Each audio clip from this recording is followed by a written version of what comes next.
मतलब केवल यही है कि हम शिव को अपने भीतर उतार रहे हैं, हम भगवान शंकर को अपने भीतर लेकर जा रहे हैं। बस जैसे मित्रता और परिवार को, दोनों संबंधों को निभाने के लिए प्रेम का होना बहुत ज़रूरी है, स्नेह का होना बहुत ज़रूरी है, प्यार का होना बहुत ज़रूरी है।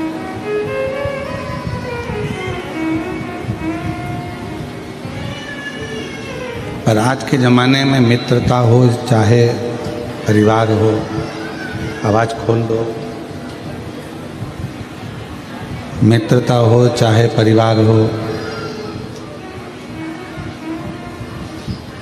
प्रेम से ज़्यादा स्वार्थ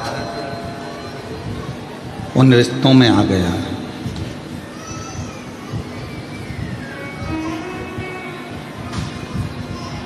और जिन रिश्तों में प्रेम खत्म हो जाता है और केवल स्वार्थ रह जाता, वो रिश्ते बहुत लंबे समय तक टिकते नहीं हैं।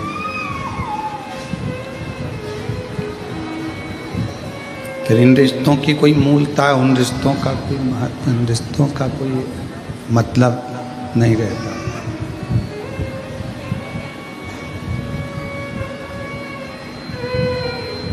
क्योंकि उनके अंदर केवल एक स्वार्थ आकर बैठ गया,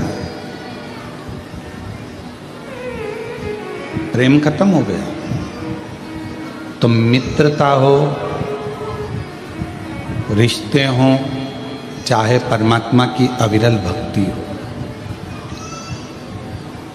इनमें स्वार्थ नहीं होना चाहिए, ये स्वार्थ से दूर हो।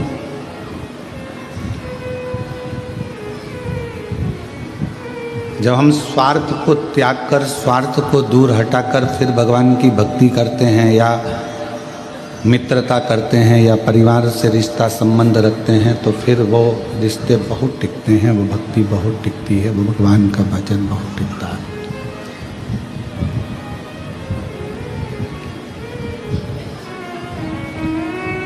माँ जगत जननी जगदम्बा अम्बा पार्वती जी ने जितना भी तप करा, साधना करी, उपासना करी, भजन किया, कीर्तन किया, उसमें स्वार्थ माँ पार्वती जी का नहीं था। स्वार्थ के लिए नहीं करा, शिव को पाना, भगवान शंकर, ये चालू कर दो बाबा, भगवान शिव को प्राप्त करना, भगवान शंकर को प्राप्त करना, शिव को अपना बना लेना और पंच शिव के हो जाना, ये पार्वती जी का मूल था। उसमें स्वार्थ नहीं था, केवल शिव के हो जाना और शिव को अपना बना लेना।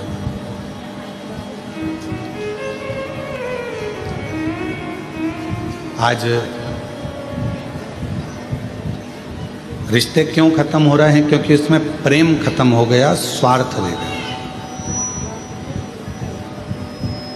मित्रता क्यों खत्म हो रही है? मित्रता में प्रेम खत्म हो गया, केवल स्वार्थ रह गया।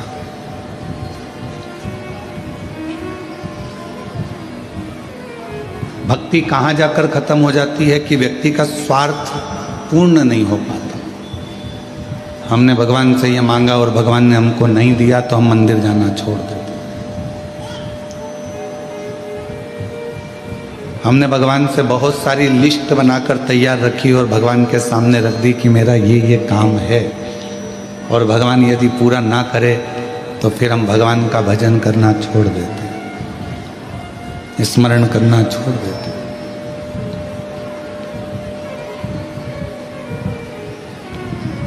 पर कभी विचार करो, अपनी एप्लीकेशन लगाकर रख दो, स्वीकार होगा तो ठीक है और स्वीकार नहीं होगा तो ठीक है। अपन ने तो अपनी एप्लीकेशन लगाई, अपन ने तो अपनी एप्लीकेशन सामने रख दी है, टेबल पर पहुंच गई है। अब उसको वो स्वीकार करेंगे नहीं करेंगे ये उनके ऊपर निर्भर करता है। तेरे मंदिर में आना मेरा काम है और मेरी बिगड़ी बनाना तेरा काम। हम परमात्मा के मंदिर तक पहुंच गए, हम भगवान के दरवाजे तक पहुंच गए, हम भगवान की चौखट तक पहुंच गए। फिर वो दर्शन दिखाए ना दिखाए, स्वीकार करे ना करे, अपनाए ना अपनाए, ये उसकी मर्जी। कहाँ बैठकर कथा सुन रहे हो? कुबेरेश्वर बाबा की गोद में, अपने पिता की गोद के अंदर बैठकर आप कथा कर भगवान शंकर की कथा को सुन रहे हो।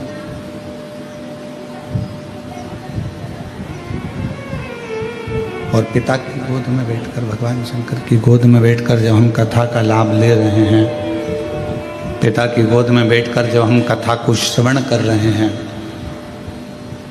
बच्चा सबसे ज़्यादा सेफ, बच्चा सबसे ज़्यादा अपने आप को सेफ, सुरक्षित कहाँ महसूस करता? अपनी माँ की गोद में और अपने पिता की गोद में। शंभो शंभो शंभो शंभो शंभो शंभो शंभो शंभो शंभो शंभो। एक अपनी माता की गोद में और एक अपने पिता की गोद में बच्चा अपने आप को सेफ, सुरक्षित महसूस करता है।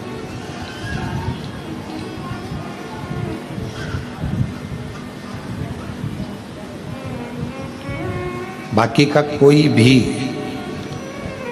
बच्चा किसी स्थान पर अपने आप को सेफ नहीं समझता।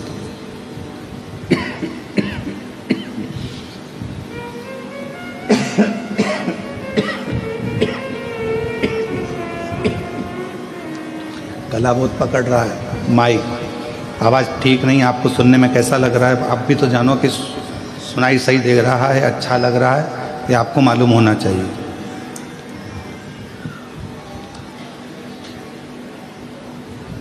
बच्चा सबसे ज़्यादा सुरक्षित, सेफ एक माँ की गोद में, एक पिता की गोद में महसूस करता। उसको लगने लगता है कि अब मुझे कोई भय नहीं है, अब मुझे कोई डर नहीं, अब मुझे कोई भय नहीं है, अब मुझे कोई डर नहीं है, क्योंकि मेरे पिता की गोद में मैं बैठा हूँ, मेरी माँ की गोद में मैं बैठा हूँ।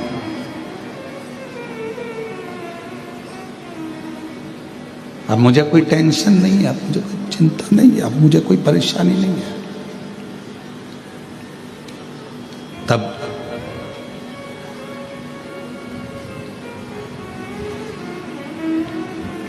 जैसे पिता की गोद में बैठने के बाद व्यक्ति के हृदय में यह भाव आ जाता है कि अब मैं सेफ हूँ, अब मुझे भय नहीं है, सामने से कोई श्वान आ गया, कोई सिंह आ गया, कोई आ गया, और मुझे भय नहीं है।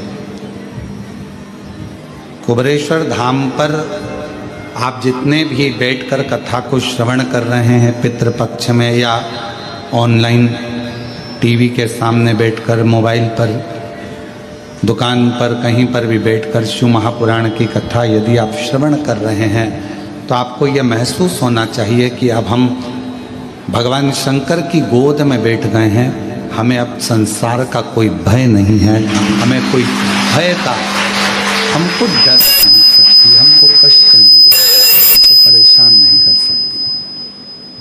अब हमको इसका भय नहीं, अब हमें उसका कष्ट नहीं। हमारे भीतर का भय, हमारे भीतर का जो दुख है, तकलीफ है, वो सब भय समाप्त।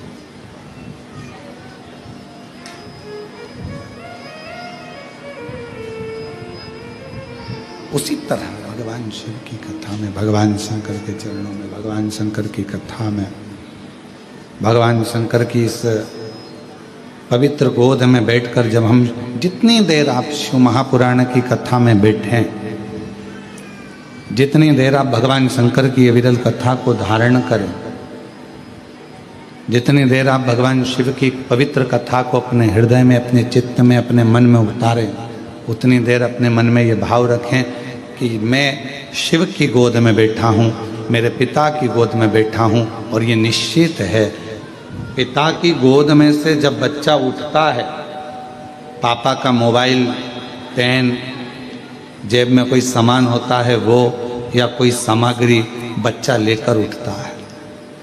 और आप जितनी देर शिव महापुराण की कथा में अपने पूर्वजों के उद्धार के लिए, पितरों के मोक्ष के लिए, श्राद्ध पक्ष में, पितृ पक्ष में ये पवित्र कथा को सुन रहे हैं, तो ये मान कर चलना कि आप भी खाली नहीं उठोगे, पिता से कुछ ना कुछ लेकर जरूर उठोगे, प्राप्त कर। और मैंने तेरे भरोसे बाबा, तेरे भरोसे हवा विच उड़ती जावांगी, बाबा डोर तो छड़ी ना में कटी जावांगी। भोले मैं तेरी शंभो मैं तेरी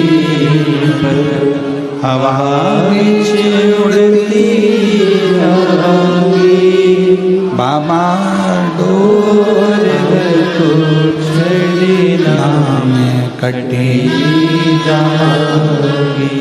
भोले मैं तेरी शंभो मैं तेरी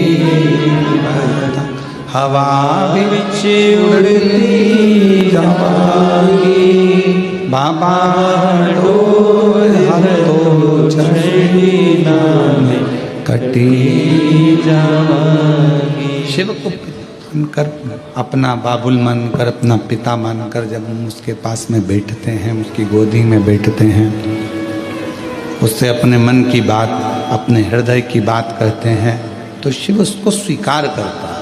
भगवान शंकर उसको स्वीकार करता है, शिव उसको स्वीकारेगा, भगवान शंकर उसको स्वीकार करेगा। और हम उससे जब बोलें भाव से, मन से, हृदय से, चित्त से, जब हम भगवान शिव से प्रार्थना करें, विनय करें, निवेदन करें, विनती करें, भगवान शंकर को अपने मन का भाव कहें। शंभो शरण पड़ी मांगो घड़ी रे घड़ी, दुख काटो दया करी दर्शन आपो। शंभो शरण पड़ी मांगो घड़ी घड़ी, दुख काटो दया करी दर्शन आपो। तो हम भगवान शिव से जब अपने मन का भाव कहें, प्रेम से, अपनी मन की वाणी से, हृदय से शिव को कुछ कहें, तो शिव उसको स्वीकार करते, भगवान शंकर उसको सुनते, स्वीकारते।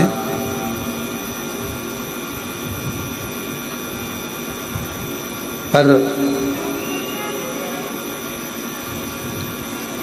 कहते हैं ना कि प्रेम की भाषा से रिश्ते भी निपते हैं, प्रेम की भाषा से मित्रता भी निपती है, और प्रेम की भाषा से भगवान की भक्ति भी निप जाती है।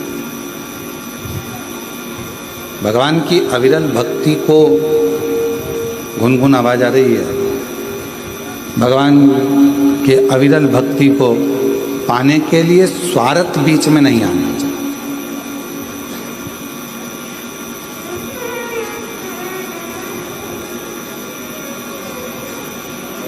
मान लो नहीं दिया परमात्मा ने, हो सकता है कि तुम्हारा दुख, तुम्हारी परेशानी, तुम्हारा कष्ट, तुम्हारी तकलीफ भगवान ने नहीं काटी। उसको निकाल के देख ले एक बार वापस, गुनगुन सी आवाज आ रही है।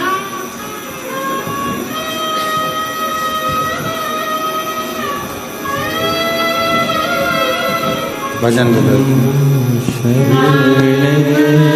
पड़ी मांगो घड़ी रे घड़ी, दुख काटो दया करीने दर्शन आपो शंभु शरण पड़ी मांगो घड़ी रे घड़ी दुख काटो दया करीने दर्शन आपो शंभु शरण पड़ी मांगो घड़ी रे घड़ी दुख काटो दया करीने दर्शन आपो।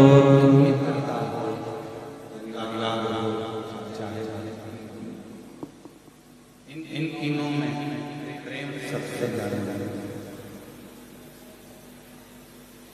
इसमें भारत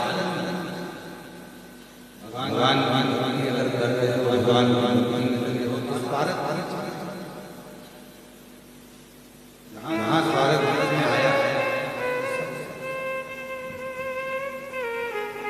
इसके निकलना है तो इसके भारत में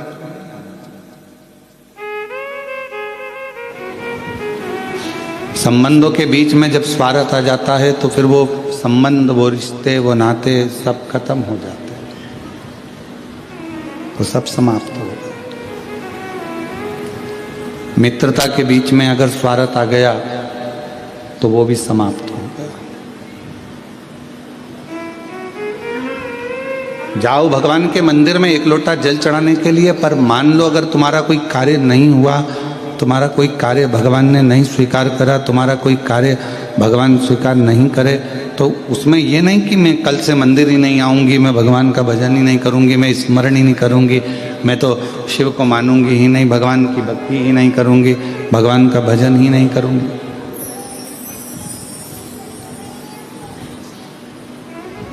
हमने कई लोगों को देखा है कि अगर भगवान नहीं सुनता, भगवान यदि स्वीकार नहीं करता है, रिटर्न बढ़ाओ रिटर्न, भगवान यदि स्वीकार नहीं करता है तो हम मंदिर जाना छोड़ देते हैं, भजन करना छोड़ देते हैं, एक लोटा जल चढ़ाना छोड़ देते हैं। फिर तो ये स्वार्थ वाली बात हो गई कि उसने करा तो हम गए, नहीं करा तो हमने छोड़ दिया, फिर तो ये स्वार्थ वाली बात है।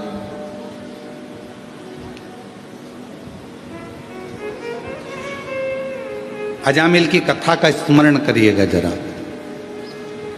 श्रीमद् भागवत का एक पवित्र चरित्र कहता है, अजामिल की कथा कहती है, अजामिल का पवित्र चरित्र वर्णन करता है।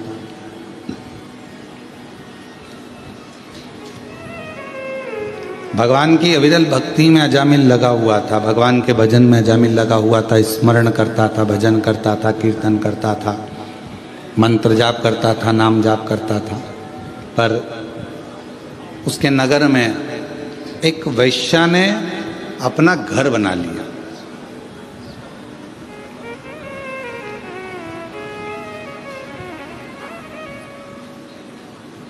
और वैश्या उस घर में रहने लगी।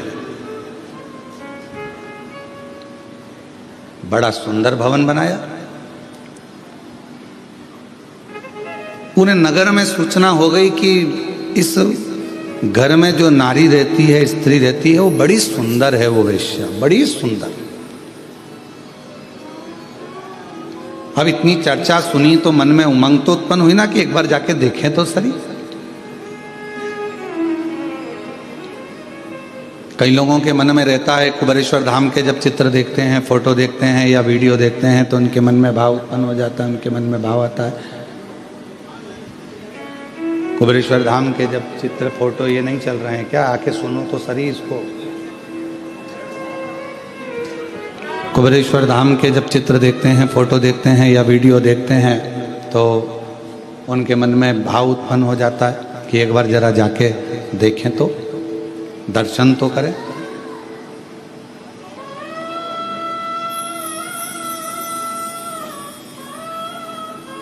और उनको ये नहीं मालूम रहता कि एक बार अगर कुबेरेश्वर धाम चले गए, मान लो बाबा ने बुला लिया आपको, अगर भाव से यहाँ पर भगवान बुलाकर यहाँ पर बिठा दिया या दर्शन करा दिए या यहाँ लेकर आ गया, तो उनको नहीं मालूम कि ये कुबेर भंडारी है। एक बार अगर हाथ पकड़ लेता है तो वो बुलाता ही रहता है, फिर छोड़ता नहीं, फिर वो छोड़ता नहीं है। उसका नाम ही कुबेरेश्वर बाबा है।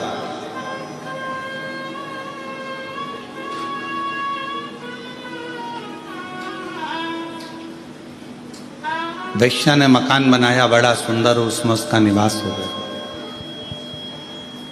सूचना मिली पूरे नगर को, पूरे शहर को, बड़ी सुंदर वैश्या आई है, बहुत सुंदर है, बहुत सुंदर। मन में उसको देखने की चाह उत्पन्न हो। जब इतनी सुंदर है, इतनी अच्छी है, तो एक बार जाकर देखें तो सही। वैश्या को मालूम था कि मेरे घर के दरवाजे के सामने से सब निकल रहे हैं और अजामिल जो भगवान की भक्ति करता है, भजन करता है, स्मरण करता है, ब्राह्मण है, बहुत अच्छा है। तो वैश्या ने विचार करा कहीं ये मेरे चक्कर में ना पड़ जाए, तो वैश्या अपने घर से बाहर ही नहीं निकलती थी। कहीं ये मुझे देख ना ले, और यदि इसने मुझे देख लिया, यदि उसने मुझे पहचान लिया और जान लिया कि मैं इतनी सुंदर हूं और भगवान को छोड़ दे और मुझे भजे, तो मतलब क्या हुआ?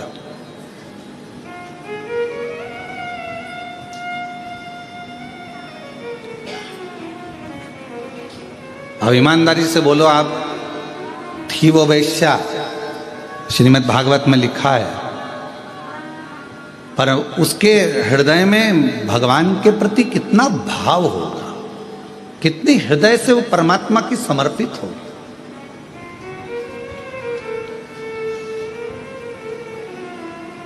कितना उसके हृदय में भाव उत्पन्न हुआ होगा, जरा विचार करिएगा। कि अगर मुझे देख लेगा अजामिल और हो सकता है कि मेरी ओर आसक्त हो जाए, तो परमात्मा की भक्ति छूट जाएगी, परमात्मा का भजन छूट जाएगा, परमात्मा का मंत्र जाप छूट जाएगा, परमात्मा का नाम जाप छूट जाएगा।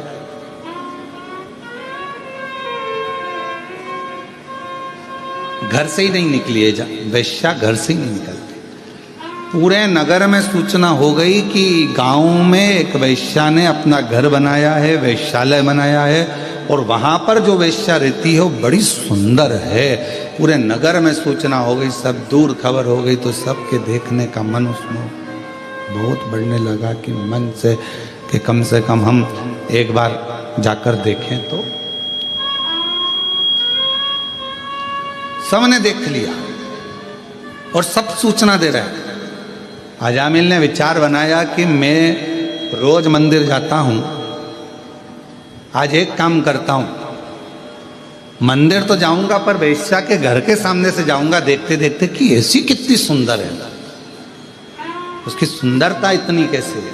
आज मैं जाऊंगा तो जरा उसके घर के सामने से निकल कर जाऊंगा। और अजामिल वैश्या के घर के सामने से,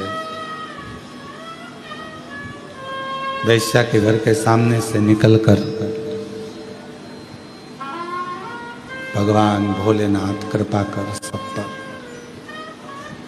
वैश्या के घर के सामने से निकलकर अजामिल चला, जाने लगा। और अजामिल वैश्या के घर के सामने से निकला, पर वैश्या का दर्शन नहीं हुआ, दिखी नहीं, नजर नहीं आई वैश्या। आज अजामिल मंदिर से थोड़ा जल्दी आ गया और मंदिर से आकर फिर वैश्या के दरवाजे के सामने आकर खड़ा हो गया।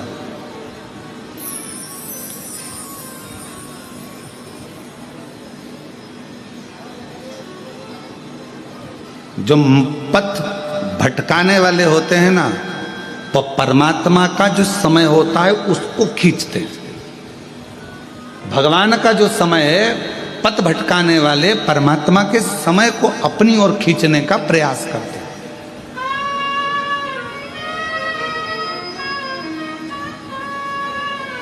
तुम्हारा 9 बजे का समय भगवान के भजन का है, तुम्हारा 9 बजे का समय परमात्मा के स्मरण का है, तुम्हारा सुबह 9 बजे का समय भगवान की विरल भक्ति का है, और मान लो वही 9 बजे का समय कोई व्यक्ति तुम्हारे पास आकर खड़ा हो जाए, नहीं साहब तुम्हें हमारे साथ चलना है, अपन देख के आते हैं, अपन ये कर लेते हैं। 9 बजे का समय तुम्हारा परमात्मा के भजन का है, 9 बजे का समय तुम्हारा परमात्मा की भक्ति का है।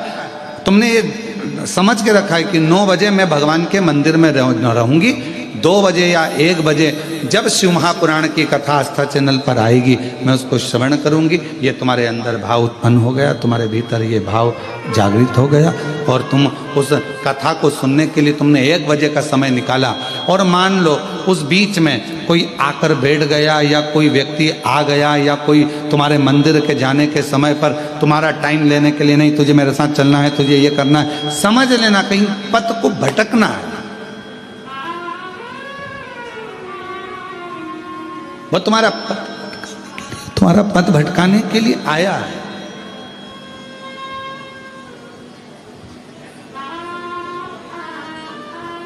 अब अजामिल समय निकालता है और अजामिल वेश्या के घर के सामने जाकर खड़ा हो जाता है। वेश्या के घर के सामने जब अजामिल जाकर खड़ा हुआ, आज मंदिर से थोड़ा जल्दी आ गया, वेश्या नहीं दिखी। श्रीमद् भागवत में लिखा है अजामिल का चरित्र कि अजामिल बारंबार वेश्या के घर के सामने से जाता है और बारंबार वो वेश्या दिखती नहीं है। अभी तक आधा घंटा खड़ा होता था, अब 1 घंटा खड़ा होने लगा, फिर 2 घंटा खड़ा होने लगा, 3 घंटे खड़े होने लगा, फिर धीरे धीरे धीरे धीरे अजामिल मंदिर का पथ छोड़कर, मंदिर में जाना छोड़कर वेश्या के दरवाजे पर ही खड़ा रहता है। वेश्या के दरवाजे,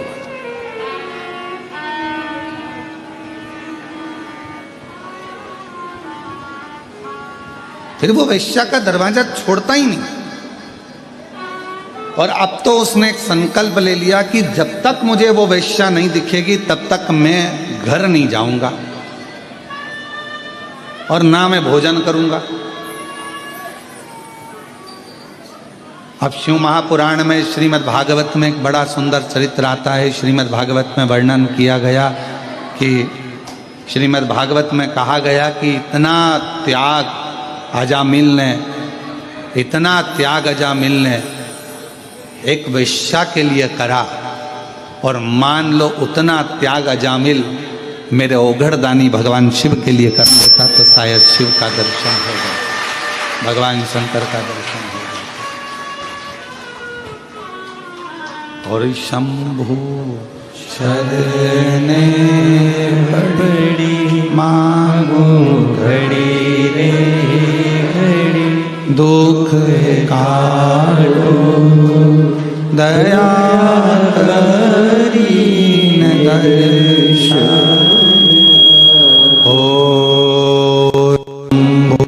शरण बड़ी मांगो घड़ी रे घड़ी, दुख काटो दया करीन दर्शन आपो। एक वेश्या के लिए उसने भोजन छोड़ दिया, एक वेश्या के लिए उसने घर छोड़ दिया, और दिन भर वो वेश्या के घर के सामने जाकर खड़ा हो जाता, वेश्या के घर के सामने खड़ा रहता, ना भोजन करता है, बस उसको देखना है, उसको निहारना है, खड़ा इंतजार कर रहा है। वेश्या नहीं निकली। वेश्या के पास में एक युवान पुरुष पहुंचा, और उस युवान पुरुष ने वेश्या से पूछा कि वेश्या एक बात बता। उस युवान पुरुष ने जाकर कहा शंभु शंभु शंभु शंभु। उस युवान पुरुष ने वेश्या के पास जाकर पूछा कि वेश्या ये बता कि तेरे दरवाजे पर एक अजामिल बहुत दिन से खड़ा हुआ है, 3 दिन हो गए उसको, ना उसने खाना खाया, भोजन किया, ना पानी पिया, और ना वो अपने घर गया। ना वो भोजन कर रहा है, ना वो पानी पी जा रहा है, ना पानी पी रहा है, ना भोजन कर रहा है, ना अपने घर जा रहा है। तो मुझे एक बात बता वैश्या कि तू एक बार उसको मिल क्यों नहीं लेती?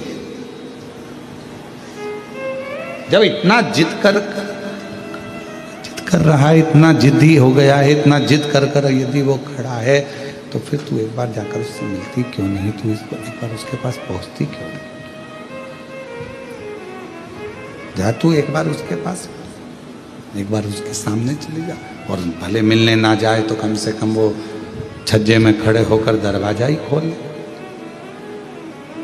एक बार जा तो सही, उसके पास पहुंच तो सही।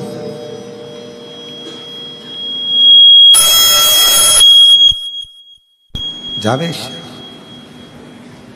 वैश्या ने कहा कि जाने को तो मैं अब भी दरवाजा खोलूं और उस अजामिल के पास में पहुंच जाऊं, अजामिल के पास में चली जाऊं, परंतु दरवाजा खोलूंगी और अजामिल के पास पहुंच जाऊंगी, मना नहीं है, पर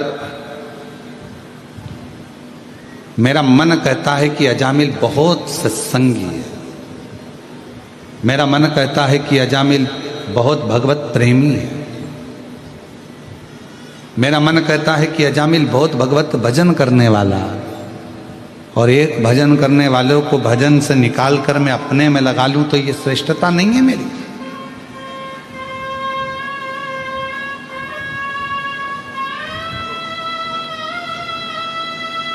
इसमें मेरी श्रेष्ठता नहीं बनती है। मैं अपना भजन चालू करवाऊं, शिव जी का भजन बंद करवा दूं, भगवान का भजन बंद करवाऊं, भगवान का सत्संग बंद करवाऊं और मुझ में अपने में रमाऊं, ये मेरी श्रेष्ठता नहीं है, ये मैं नहीं कर सकता।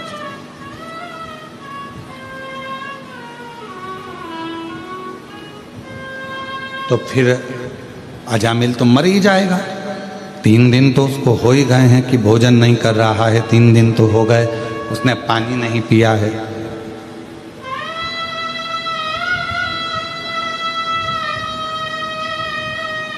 तीन दिन तो हो गए उसने पानी नहीं पिया, भोजन नहीं किया, फिर तो वो मर जाएगा, प्राण छूट जाएगा। वैश्या कहती है मैं जानती हूं कि वो इतनी जल्दी मरने वाला नहीं है,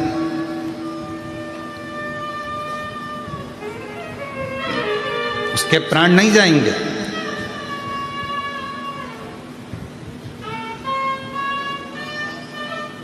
फिर भी वैश्या तुझे तो जाना तो चाहिए। 4 दिन हो गए, 5 दिन हो गए, अजामिल खड़ा बैठा भी नहीं। 5वें दिन वैश्या ने दरवाजा खोला, अजामिल ने उसको देखा और देखते से ही अजामिल ने कह दिया कि तुम इतनी सुंदर हो, मैं तुम्हें अपनी अर्धांगिनी बनाना चाहता हूं, अपनी पत्नी बनाना चाहता हूं। तुम मेरी पत्नी बन जाओ, तुम मेरी अर्धांगिनी बन जाओ, तुम मेरी बन जाओ। अजामिल ने जैसे ही कहा, वैश्या ने विचार करा कि जो इतना प्रेम कर रहा है, इतना स्नेह कर रहा है, इतना आनंद से मुझे मेरा हाथ मांग रहा है, अजामिल पर तुम जानते हो कि मैं वैश्या हूं, और अगर तुम मुझसे विवाह कर लोगे तो पूरे गांव के लोग क्या कहेंगे, तुम ब्राह्मण हो। दुनिया के लोग क्या कहेंगे तुम्हें मालूम है? हाँ, मुझे मालूम है, कहने वाले कहते रहेंगे, पर वैश्या ने विचार करा कि आखिर प्रभु ने मेरे ऊपर ऐसी कृपा क्या कर दी, करुणा क्या कर दी। एक भजनावली को, सत्संगी को, एक भजन करने वाले को, एक स्मरण करने वाले को, एक मंत्र जाप करने वाले को, एक नाम जाप करने वाले को, एक भगवान का भजन करने वाले को मुझसे जोड़ दिया, मुझसे जोड़ दिया।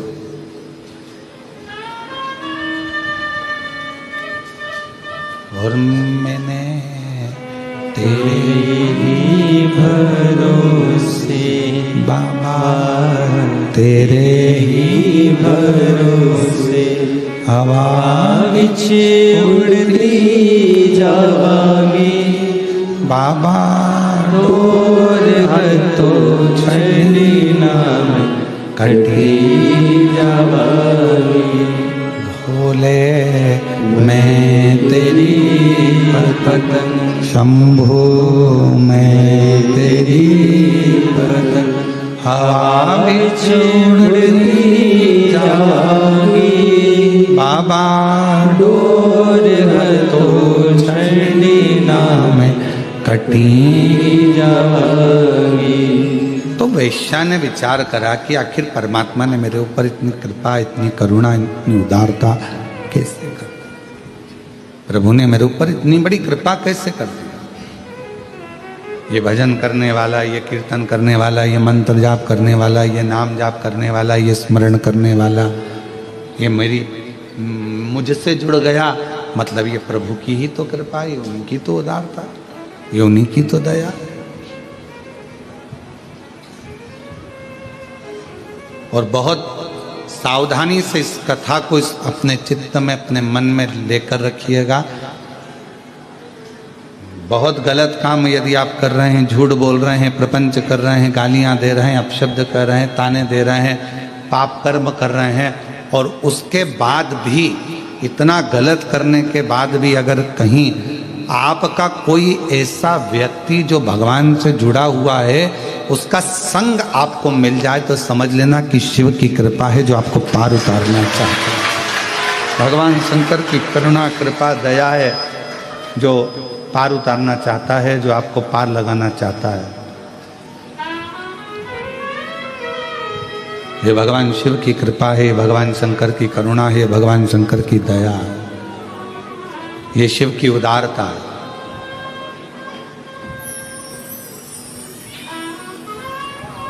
और कोई पिछले जन्म के अच्छे कर्म मुझे बाबा तेरा संग मिला। कोई पिछले जन्म के अच्छे कर्म मुझे बाबा तेरा संग मिला। जहाँ सारी दुनिया झुकती है, जहाँ सारी दुनिया झुकती है, मुझे वो आली दरबार मिला, दरबार मिला। कोई पिछले जन्म के अच्छे कर्म मुझे बाबा तेरा संग मिला। कोई पिछले जन्म के अच्छे कर्म मुझे बाबा तेरा साथ मिला। जहाँ सारी दुनिया झुकती है, जहाँ सारी दुनिया झुकती है, मुझे वो आली दरबार मिला, दरबार मिला। कोई पिछले जन्म के अच्छे कर्म मुझे बाबा तेरा साथ मिला। कोई पूर्व का यदि अच्छा संग होगा, पूर्व की कोई बड़ी कृपा होगी, कोई उदारता होगी, कोई करुणा होगी, जो किसी का साथ आपको और हमको, अच्छे लोगों का संग मिल जाता है, अच्छे लोगों का संग आप और हमको प्राप्त हो जाता है। ये कोई पूर्व का, पिछले जन्म का कोई अच्छा भाव होगा महाराज, कोई अच्छा सुख होगा। वैश्या को लगा कि मैंने, वैश्या को लगा कि ये तो बड़ी कृपा मेरे ऊपर हुई है।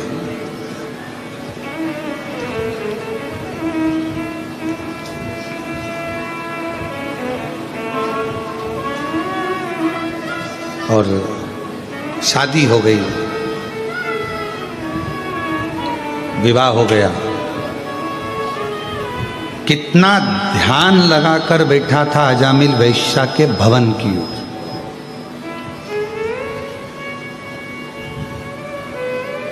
कितना ध्यान लगाकर बैठा था।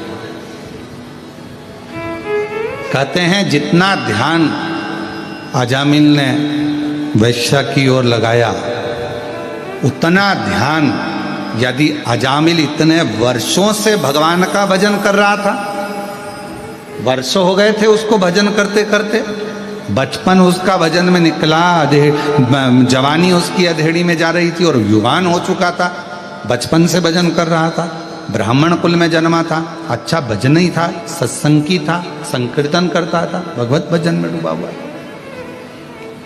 और आज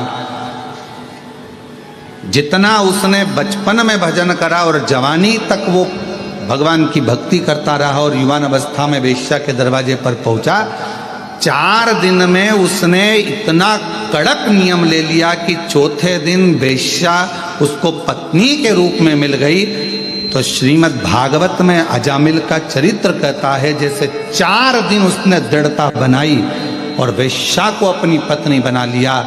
यदि उसने पूरा बचपन निकाल दिया, मंदिर जाता था, पूजन करता था, पर एक काम नहीं करा, उसने जितना दिल वेश्या से लगाया उतना दिल परमात्मा से नहीं लगा पाया। परमात्मा से नहीं लगा, बस उतना दिल अगर वो परमात्मा से लगा लेता, उतना मन यदि वो भगवान से लगा लेता, तो जैसे वेश्या अजामिल को मिली है उसी तरह एक न एक दिन वो नारायण, वो भगवान शिव उसको प्राप्त हो। ऐसे कई लोग हैं, उनसे पूछो कहाँ जाते हो, हम मंदिर जाते हैं। कई लोग हैं कहाँ जाते हो, हम उज्जैनी जाते हैं, हम महाकाल बाबा के 10 बार दर्शन करिया। ओ बहुत बढ़िया। हम ओमकारेश्वर बाबा की नर्मदा जी नहाने के लिए हम हर अमावस्या जाते हैं। हम ओमकारेश्वर बाबा का दर्शन हमेशा करते हैं, हमेशा। कहाँ जाते हो, हम हर महीने भगवान का दर्शन करने जाते हैं। वाह।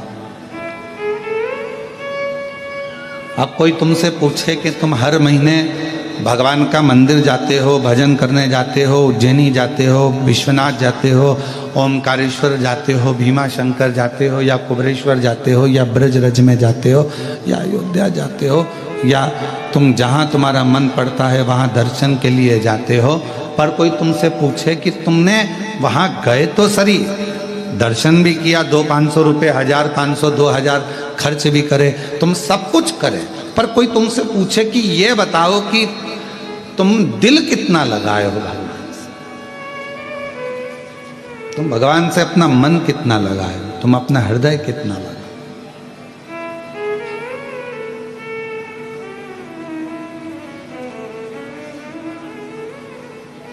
इस कथा के पहले एक बात कही थी, ऐसे दयालु नाथ से रिश्ता बनाइए, ऐसे दयालु नाथ से रिश्ता बनाइए, मिलता रहेगा आपको जो कुछ भी चाहिए, मिलता रहेगा आपको जो कुछ भी चाहिए, मिलता रहेगा आपको जो कुछ भी चाहिए, ऐसा करिश्मा होगा जो हुआ कभी नहीं,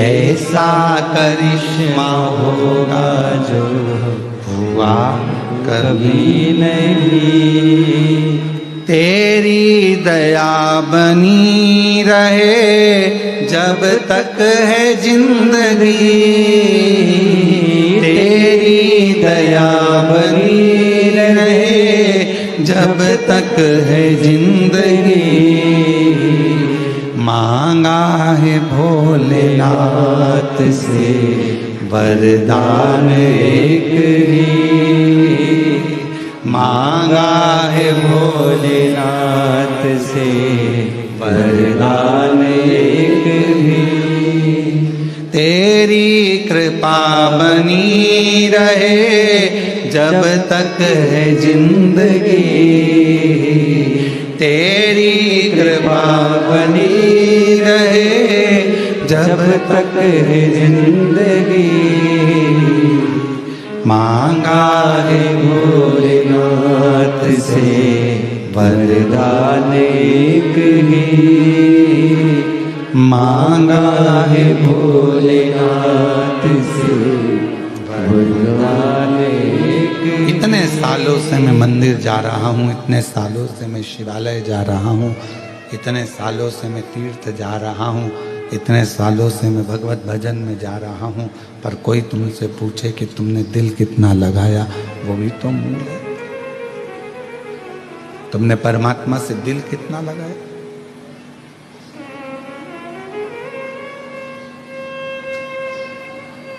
हृदय कितना लगाया? फिर वही वाली बात, ऐसे दयालु नाथ से रिश्ता बनाइए, ऐसे दयालु नाथ से रिश्ता बनाइए, मिलता रहेगा आपको जो कुछ भी चाहिए, मिलता रहेगा आपको जो कुछ भी चाहिए। आप रिश्ता तो बनाओ। जब एक रिश्ता बनता है तो मोबाइल का बैलेंस अपने आप ढलना प्रारंभ हो जाता है। रिश्ता तो अब रिश्ता ही नहीं बनाओ, रिश्ता बनता है तो आप देखो जरा, विचार करिएगा, केवल उसने अपनी अंगूठी तुम्हें पहनाई और तुमने अपनी अंगूठी जम के बोलो जरा, उसे पहनाई। अभी शादी हुई क्या? नहीं। क्या पहनाया अभी यार? अंगूठी। पक्का हो गया।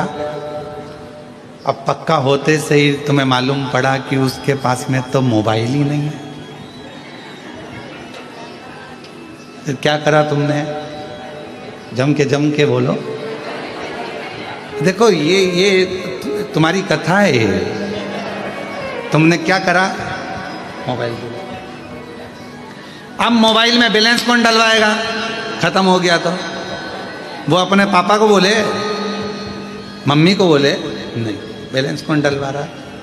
तुम डलवा। जैसा रिश्ता तुमने उससे जोड़ा और तुम्हारा पूरा खर्चा वो उठा रहा है, उसी तरह उससे एक रिश्ता जोड़ लो, परमात्मा से एक रिश्ता जोड़ लो, शिव से एक रिश्ता जोड़ लो।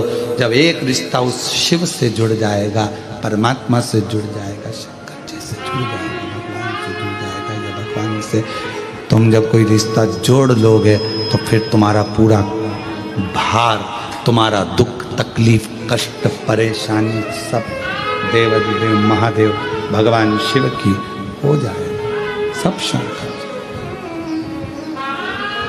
एक रिश्ता जोड़ो, संबंध जोड़ो। जब हम उससे रिश्ता जोड़ेंगे, संबंध जोड़ेंगे तो क्यों ना हो, संबंध जोड़ो। भगवान से संबंध जोड़ने का विचार। ऐसे दयालु नाथ से रिश्ता बनाइए, ऐसे दयालु नाथ से रिश्ता बनाइए। अब इस लाइन को आप और हमारे लिए, सबके लिए, मिलता रहेगा आपको जो कुछ भी चाहिए। कुबेरेश्वर बाबा से रिश्ता बना कर जाना। तुमको नहीं मालूम था कि तुम आज आओगे और तुम्हें शिव पुराण की कथा मिल जाएगी। रिश्ता था तो मिल गया। मिलता रहे। और ये जो एक दिन के यजमान हमारे श्रीवास्तव जी तो 5 दिन के यजमान बने हैं, ये शिव की कृपा है। और जो एक दिन के यजमान बने, ये अपने घर से चली होगी, जब इनको थोड़ी ना मालूम था कि हमें यजमान बन जाएंगे।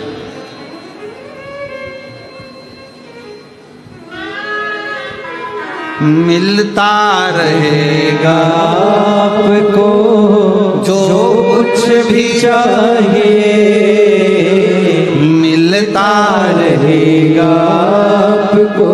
आपको नहीं मालूम था कि कथा हो रही है, आपको नहीं मालूम था कि कथा मिल जाएगी, आपको ये भी नहीं मालूम था कि ऑनलाइन कथा हमको श्रवण करने को मिल जाएगी। ये तो बाबा की बड़ी कृपा है। अब जरा विचार करिए, उसने यदि आपको पितृपक्ष में अपने घरों में रहकर, अपनी दुकान पर रहकर, या कथा के पंडाल में आपको यदि कथा दे सकता है, तो फिर याद रखना वो तुम्हें खाली नहीं छोड़ सकता, कुछ ना कुछ दे सकता। मिलता रहेगा आपको जो कुछ भी चाहिए, ओ मिलता रहेगा आपको जो कुछ भी चाहिए। फिर क्या होगा? ऐसा करिश्मा होगा जो पहले हुआ नहीं, ऐसा करिश्मा होगा जो पहले हुआ नहीं। जो मैंने सोचा ही नहीं है, विचार ही नहीं करा, क्या ऐसा हो सकता? क्या ये मुझे मिल सकता? ये प्राप्त हो सकता? जो हम सोचे ही नहीं, समझे ही नहीं, हमने जाना ही नहीं है, हमने विचार ही नहीं करा, क्या हमारे जिंदगी में ये सब कुछ हो सकता? क्या हमारे जीवन में ये सब कुछ मिल सकता? मिला। एक कथा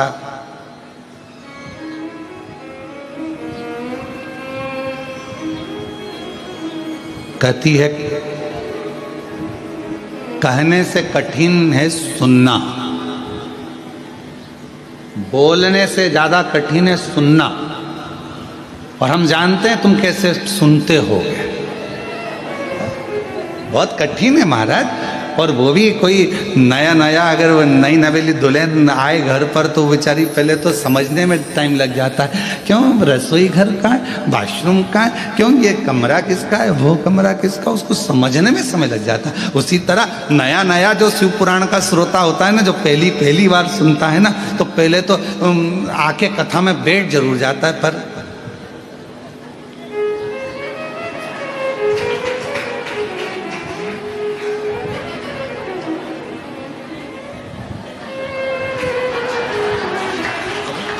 विचार करता करता करता करता फिर बाजू में पत्नी बैठी, फिर थोड़ा ध्यान गया, फिर मन लगाया, फिर धीरे धीरे मन लगा, धीरे धीरे दिल लगा, और दिल लगा तो फिर कहा, बोलने से ज्यादा, कहने से ज्यादा कठिन है सुनना। सुनना बहुत कठिन है जी, बहुत कठिन। और सुनने से भी ज्यादा कठिन है, सुनने से ज्यादा कठिन है श्रीवास्तव जी सहना।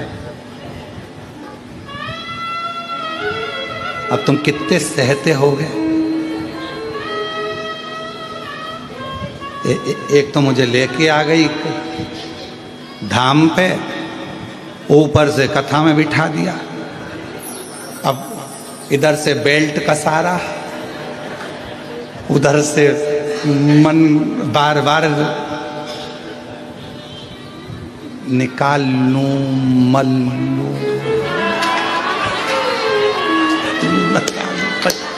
और महाराज बोले हारा हारा। कहना कठिन है, कहना सरल है, पर सुनना कठिन है, और सुनने से ज्यादा कठिन है सहना। ये बहुत कठिन है सहना।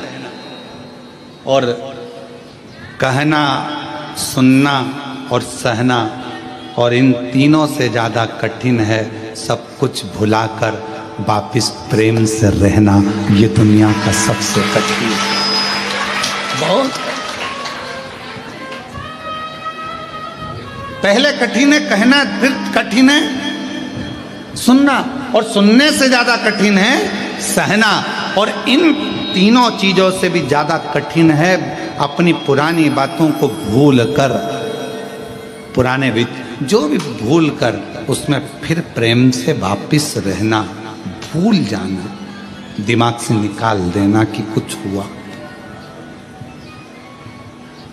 दिमाग से निकाल देना कि कुछ हुआ, भूल कर फिर केवल परमात्मा की बात। एक कथा, भगवान से क्या मांगो क्या ना मांगो, उस पर एक कथा कल हमने वर्णन करा था तुमरुका जी के पवित्र चरित्र का, कि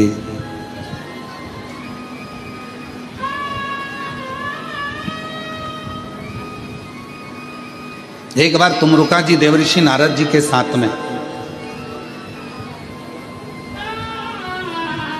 बहुत दिनों के बाद नारद जी पृथ्वी पर आए थे, क्योंकि नारद जी तो देवलोक में भ्रमण करते रहते हैं, घूमते रहते हैं, पृथ्वी पर आते ही नहीं थे। बहुत कम, ना के बराबर नारद जी पृथ्वी पर आते।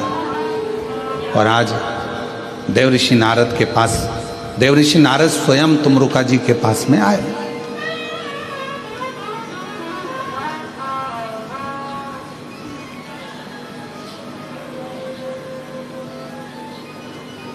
पहुंचे, तुमरुका जी ने पूछा, देवऋषि नारद कैसे आना हुआ? नारद जी कह रहे हैं, मैंने ऊपर के सारे धाम घूम लिए जितने भी हैं, अब मेरा मन करता है कि मैं नीचे के धाम घूमूं। आप मुझे पूरे भूमंडल पर जितने भी देव विराजमान हैं, भूमंडल पर जहां जहां पर तीर्थ विराजमान हैं, उनका दर्शन मुझे करा दो, उनका दर्शन। ठीक है, चलिए मैं आपको दर्शन करा देता हूं। देवऋषि नारद को लेकर तुमरुका जी चल दिए। दोनों में कोई अंतर नहीं है। तुमरुका जी के हाथ में भी करताल है, तुमरुका जी के हाथ में भी वीणा है, और देवऋषि नारद के हाथ में भी करताल है और वीणा है। बस अंतर एक है कि नारद जी का चेहरा मनुष्य जैसा है और तुमरुका जी का चेहरा कैसा है? घोड़े जैसा। बस एक अंतर है, बाकी का कोई अंतर।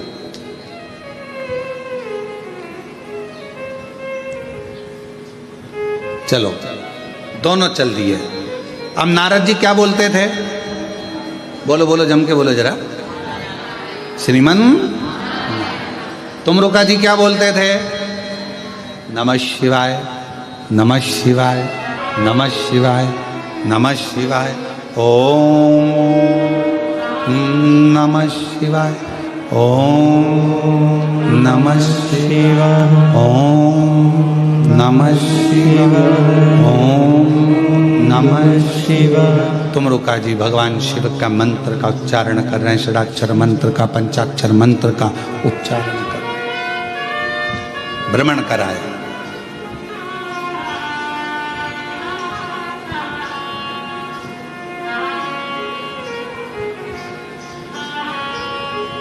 अब नारद जी ने कहा कि मैंने तो पूरा मृत्युलोक भ्रमण कर लिया आपके साथ में, अब मेरा एक मन होता है।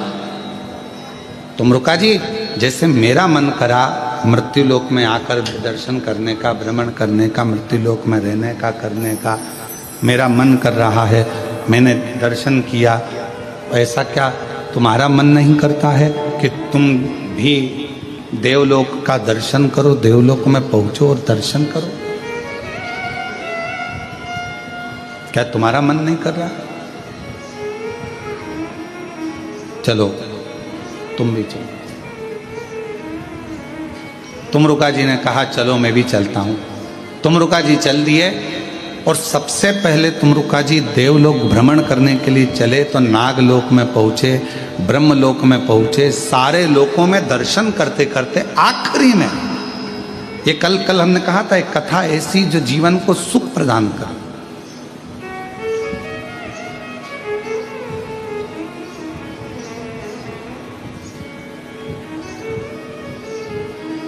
और भ्रमण करते करते करते करते तुमरुका जी नारद जी के साथ में सब दूर भ्रमण करते करते फिर आखिरी में पितृलोक में पहुंच गए। और आज्ञा किससे ली थी? भगवान देवाधिदेव महादेव से, भगवान शिव जी से आज्ञा ली, भगवान शंकर जी से आज्ञा लेकर, भगवान शंकर जी से विनय कर कर उनकी आज्ञा लेकर वो पितृलोक में पहुंच गए। देवऋषि नारद जी ने जैसे ही श्रीमन नारायण श्रीमन नारायण श्रीमन नारायण श्रीमन नारायण, देवऋषि नारद जी ने जैसे ही पुकारा, जितने पितृ थे बड़े संतुष्ट हुए, आनंद पाने लगे, नाचने लगे, बहुत उमंग मनाने लगे। थोड़ी देर बाद नारद जी के बाद में पितरों ने देखा कि शिव जी के परम भक्त तुमरुका जी आए, शंकर भगवान के परम भक्त तुमरुका जी।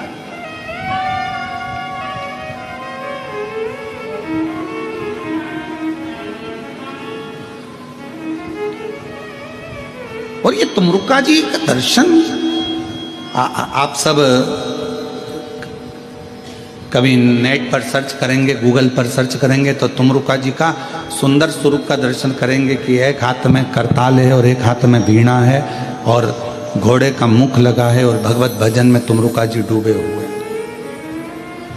आने वाले समय में साल 2 साल के अंदर हम भी ये पूरा प्रयास कर रहे हैं कि वर्ष 1.5 वर्ष 2 वर्ष के अंदर जो दुनिया के लोगों ने शिव महापुराण की कथा में सुना है तुमरुका जी का वर्णन, जैसा जैसा तुमरुका जी का वर्णन